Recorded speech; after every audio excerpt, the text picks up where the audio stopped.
Hello friends, ಎಲ್ಲರಿಗೂ ನಮಸ್ಕಾರ. Welcome to Rohini trends. ಇವತ್ತು ನಾನು ತೋರಿಸ್ತಾ ಇರೋ ರೆಸಿಪಿ ಇಡ್ಲಿ. ಸೊ ನೋಡಿ ಎಷ್ಟು ಸಾಫ್ಟಾಗಿ ಬಂದಿದೆ ಅಂತ. ನಾನಿಲ್ಲಿ ಉದ್ದಿನಬೇಳೆ ತೊಗೊಂಡಿದ್ದೀನಿ. ಉದ್ದಿನಬೇಳೆ ಮಾರ್ನಿಂಗಿಂದ ನೈಟ್ ತನಕ ನೆನೆಸಿಟ್ಕೊಂಡಿದ್ದೆ. 5 to 6 hours ನೆನೆಸಿದ್ರು ಸಾಕಾಗುತ್ತೆ.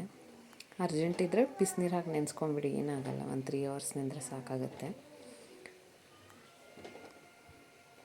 ಸೊ ನಾನಿಲ್ಲಿ ಲೋಟ ತೋರಿಸ್ತಿದ್ದೀನಲ್ಲ, ಇದು ನೀರು ಕುಡಿಯೋ ಲೋಟ. ಆಲ್ಮೋಸ್ಟ್ ಒಂದು ಪಾವ್ ಅಂತ ಅಂತಾರಲ್ಲ, ಅದಕ್ಕಿಂತ ಕಡಿಮೆ ಇದೆ.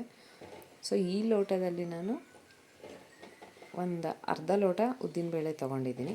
ಇದು ಮಿಕ್ಕಿರೋ ಅನ್ನ ಫ್ರಿಜ್ಜಲ್ಲಿ ಇಟ್ಟಿರ್ತೀವಲ್ಲ, ಸೊ ನೀರು ಹಾಕಿ ಮಿಕ್ಕಿರೋ ಅನ್ನನ ನಾನು ಮಿಕ್ಸಿ ಜಾರಲ್ಲಿ, ಫುಲ್ ದೊಡ್ಡ ಜಾರ್ ಬರುತ್ತಲ್ಲ, ಅದರಲ್ಲಿ 3/4 ಜಾರು ಅನ್ನ ತೊಗೊಂಡಿದ್ದೀನಿ.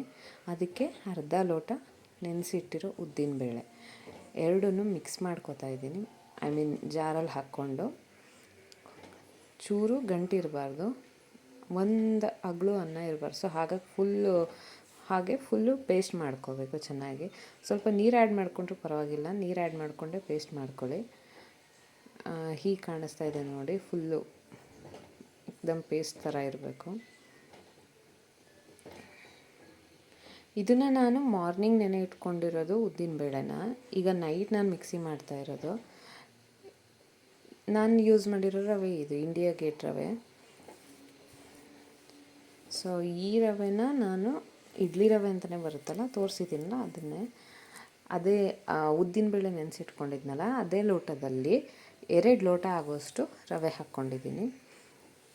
ನಾನು ಮೆಂತೆಕಾಳು ಏನೂ ಯೂಸ್ ಮಾಡಿಲ್ಲ, ಓನ್ಲಿ ಉದ್ದಿನಬೇಳೆ, ಅನ್ನ ಮತ್ತು ರವೆ ಯೂಸ್ ಮಾಡಿರೋದು. ಇದನ್ನು ಚೆನ್ನಾಗಿ ಮಿಕ್ಸ್ ಮಾಡ್ಕೋಬೇಕು, ಸ್ವಲ್ಪನೂ ಗಂಟಿರಬಾರ್ದು. ಚೆನ್ನಾಗಿ ಮಿಕ್ಸ್ ಮಾಡ್ಕೋಬೇಕು. ನಾನು ಕೈಯಲ್ಲೇ ಮಿಕ್ಸ್ ಮಾಡ್ಕೋತಿದ್ದೀನಿ, ಗಂಟದು ಬರಬಾರ್ದು ಅಂತ. ನಾನು ನೈಟ್ ಉಪ್ಪೆಲ್ಲ ಹಾಕಲ್ಲ, ಜಸ್ಟ್ ಮಿಕ್ಸ್ ಮಾಡಿಕೊಂಡು ಒಂದು ಪ್ಲೇಟ್ ಇಟ್ಟು ಬಿಟ್ಬಿಡ್ತೀನಿ ಅಷ್ಟೇ. ನಿಮಗೆ ಗಟ್ಟಿ ಅನಿಸಿದರೆ ಇನ್ನೊಂದು ಸ್ವಲ್ಪ ನೀರು ಆ್ಯಡ್ ಮಾಡ್ಕೊಳ್ಳಿ.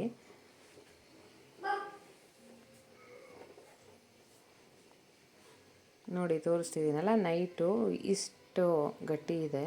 ಅದಿನ್ನೂ ನೆಂದರೆ ಹೀಗಾಗತ್ತೆ. ಇನ್ನೊಂದು ಸ್ವಲ್ಪ ನೀರು ಆ್ಯಡ್ ಮಾಡಿಕೊಂಡೆ, ಅದು ಗಟ್ಟಿ ಇತ್ತು ಅಂತ.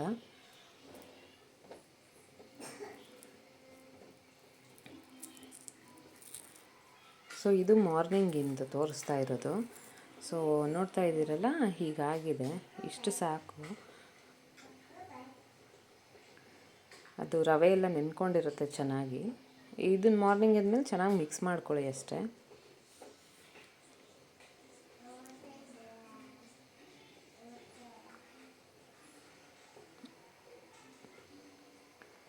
ಇದಕ್ಕೆ ನಿಮಗೆ ರುಚಿಗೆ ತಕ್ಕಷ್ಟು ಉಪ್ಪು ಹಾಕ್ಕೊಳ್ಳಿ. ನಾನೊಂದು ಅರ್ಧ ಚಮಚ ಹಾಕ್ಕೊಂಡಿದ್ದೀನಿ, ಅರ್ಧದಿಂದ 3/4 ಚಮಚ ಹಾಕ್ಕೊಂಡಿದ್ದೀನಿ ಉಪ್ಪು. ನೈಟ್ ಹಾಕಿ ಇಟ್ಕೋಬೇಡಿ, ಸ್ವಲ್ಪ ಹುಳಿ ಬಂದಂಗೆ ಆಗುತ್ತೆ. ಮಾರ್ನಿಂಗೇ ಹಾಕ್ಕೋತಿದ್ದೀನಿ. ಸ್ವಲ್ಪ ಸೋಡಾ, ಆಲ್ಮೋಸ್ಟ್ 2-3 ಚಿಟಿಕೆ ಅನ್ಬೋದು, ಅಷ್ಟು ಸೋಡಾ ಹಾಕ್ಕೊಂಡಿದ್ದೀನಿ. ಅಡುಗೆ ಸೋಡಾ ಇದಿಷ್ಟೇ ಇಡ್ಲಿಗೆ ನಾನು ಯೂಸ್ ಮಾಡೋ ಇಂಗ್ರೀಡಿಯೆಂಟ್ಸು. ಮಿಕ್ಕಿದ್ರೆ ಅನ್ನ ಮಾಡಲಿಕ್ಕೆ ಖಾಲಿ ಆಗಲ್ವಲ್ಲ, ಅದು ಇಟ್ಟು ಹಾಗೆ ಇದು ಆಗುತ್ತೆ. ಸೊ ಇದು ಬೇಗ ಆಪ್ಷನ್. ನಿಮಗೆ ರೊಟ್ಟಿ ಮಾಡಲಿಕ್ಕೂ ಲೇಟ್ ಆಗುತ್ತೆ, ಇಡ್ಲಿ ಬೇಗ ಆಗುತ್ತೆ ಮಕ್ಕಳಿಗೂ ಚೆನ್ನಾಗಿ ಅಂತಂದು.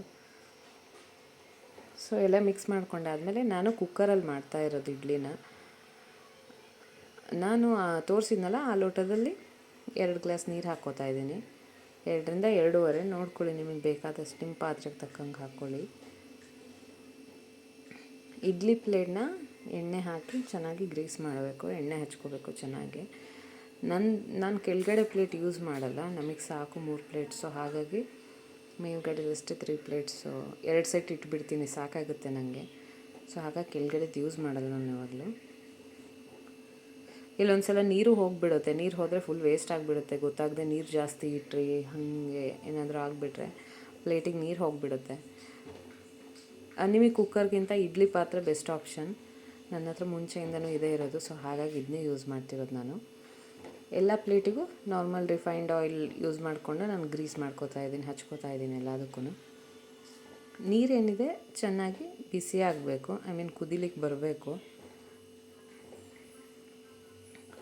ಹಿಟ್ಟಿನ ಕನ್ಸಿಸ್ಟೆನ್ಸಿ ನೋಡ್ತಾ ಇದ್ದೀರಲ್ಲ, ಹಾಕಿದಾಗ ನಿಮಗೆ ಗೊತ್ತಾಗುತ್ತೆ ಅನಿಸುತ್ತೆ. ಹೇಗೆ ಸ್ವಲ್ಪ ಹಾರ್ಡೇ ಇರುತ್ತೆ ಹಿಟ್ಟು, ಸೊ ಹಾಕಿದ ತಕ್ಷಣ ಹೀಗಾಗಿಬಿಡುತ್ತೆ. ನೀವು ಎಲ್ಲ ಪ್ಲೇಟ್ಸಿಗೂ ಹಾಕ್ಕೊಂಬಿಡಿ ಎಷ್ಟು ಬೇಕೋ ಅಷ್ಟು.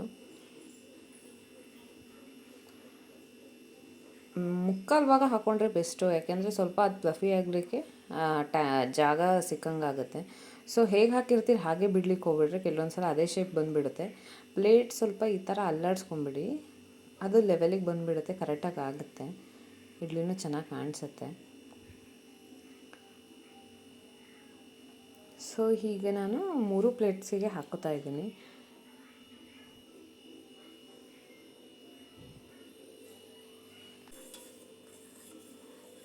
ಸೊ ಹೀಗೆಲ್ಲ ಪ್ಲೇಟ್ಸಿಗೂ ಹಾಕೋತಾ ಬನ್ನಿ.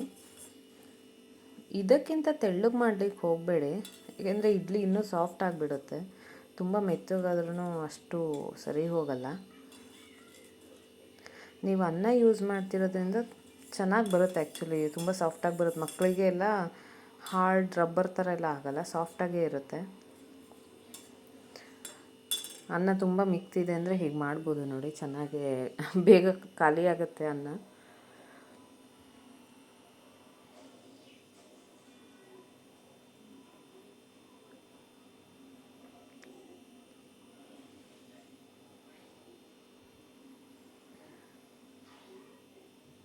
ಸೊ ನಾನು 3 ಪ್ಲೇಟ್ಸಿಗೂ ಹಾಕಾದ್ಮೇಲೆ ಸ್ಟ್ಯಾಂಡಿಗೆ ಒಂದೊಂದೇ ಪ್ಲೇಟ್ಸನ್ನ ಹಾಕೋತಾ ಹೋಗ್ತಾಯಿದ್ದೀನಿ.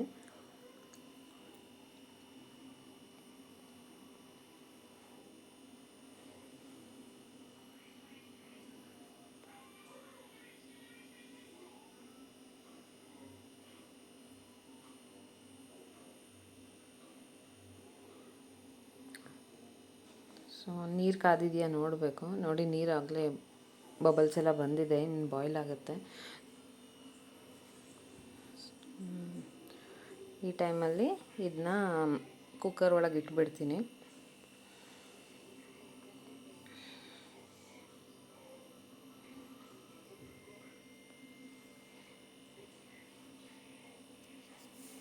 ಸಣ್ಣದಾಗಿ ನೀರು ಕುದೀತಿದೆ ನೋಡಿ, ಸೊ ಇಟ್ಬಿಡ್ತೀನಿ ಕುಕ್ಕರಲ್ಲಿ. ಈಗ ಇಟ್ಬಿಟ್ಟು ಲಿಡ್ ಕ್ಲೋಸ್ ಮಾಡ್ತೀನಿ, ಕುಕ್ಕರ್ ಲಿಡ್ಡು. ಇದಕ್ಕೆ ನೀವು ವೆಯ್ಟ್ ಹಾಕೋದು ಬೇಡ, ಇದಕ್ಕೆ ಒಂದು ಗ್ಲಾಸ್ನ ಉಲ್ಟಾ ಮುಚ್ಚಿಬಿಡಿ, ಅದು ಸ್ಟೀಮಲ್ಲಿ ಬೇಯೋ ಹಾಗೆ. ಸೊ ಹೀಗೆ ಲೋಟ ಹಾಕಿಟ್ಬಿಡ್ತೀನಿ. ಗ್ಯಾಸ್ ಹೈಯಲ್ಲೇ ಇರುತ್ತೆ. ನಾನು ಒಂದು 15 ಮಿನಿಟ್ಸ್ ಬಿಡ್ತೀನಿ. ನೀರು ಬಾಯ್ಲಿಂಗಲ್ಲಿದ್ದರೆ 10 to 12 ಮಿನಿಟ್ಸ್, ನೀರು ಇನ್ನೂ ಬಾಯ್ಲ್ ಆಗಿಲ್ಲ ಅಂದರೆ 15 ಮಿನಿಟ್ಸ್ ಇದೆ. ಇದು ಗ್ಯಾಸ್ ಆಫ್ ಮಾಡಿದ ತಕ್ಷಣವೇ ಓಪನ್ ಮಾಡಲಿಕ್ಕೆ ಹೋಗ್ಬೇಡ್ರಿ. 1 to 3 ಮಿನಿಟ್ಸ್ ಬಿಡಿ, ಅದು ಸ್ವಲ್ಪ ಸ್ಟೀಮಲ್ಲಿ ಇನ್ನೊಂದು ಸ್ವಲ್ಪ ಬೇಯುತ್ತೆ. ಸೊ ನೋಡ್ತಿದ್ದೀರಲ್ಲ, ಹೀಗೆ ಬೆಂದಾದಮೇಲೆ ನಾನು ಬಟ್ಟೆ ಯೂಸ್ ಮಾಡಿಕೊಂಡು ತೆಗಿತೀನಿ ಪ್ಲೇಟ್ಸ್ನ. ಕೆಳಗಡೆ ಪ್ಲೇಟಲ್ಲೆಲ್ಲ ನೀರು ಹೋಗಿರುತ್ತೆ ಕೆಲವೊಮ್ಮೆ, ಸೊ ಹಾಗಾಗಿ ನಾನು ಕೆಳಗಡೆ ಅದರಲ್ಲಿ ಹಾಕಲ್ಲ. ನೋಡಿ, ಮಿಕ್ಕಿರೋ ಅನ್ನದಿಂದ ಮಾಡಿರೋ ಇಡ್ಲಿ ಎಷ್ಟು ಚೆನ್ನಾಗಿ ಬಂದಿದೆ ಅಂತ, ಎಷ್ಟು ಸಾಫ್ಟಾಗಿದೆ ಅಂತ. ಮಕ್ಕಳು ಚೆನ್ನಾಗಿ ಇಡ್ಲಿ ತಿಂತಾರೆ ನನ್ನ ಮಕ್ಕಳು, ಹಾಗಾಗಿ ಪದೇ ಪದೇ ಮಾಡ್ತಿರ್ತೀನಿ. ಇದೇ ರವೆ ಮಿಕ್ಕಿದಾಗ ನಾನು ಇಡ್ಲಿ ಉಪ್ಪಿಟ್ಟು ಮಾಡೋದು, ಇದೇ ಇಡ್ಲಿ ಮಿಕ್ಕಿದಾಗ. ಸೊ ನೋಡಿ, ಚೆನ್ನಾಗಿ ಅನಿಸುತ್ತೆ, ಮಾಡಿ.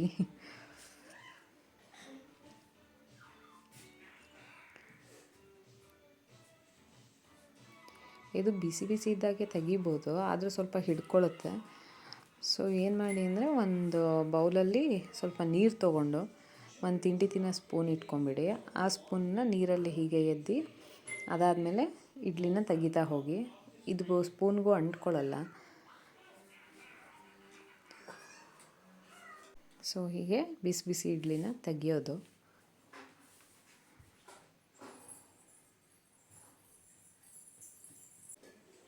ಹೀಗೆ ಬಂದಿದೆ ಬಿಸಿ ಇಡ್ಲಿ.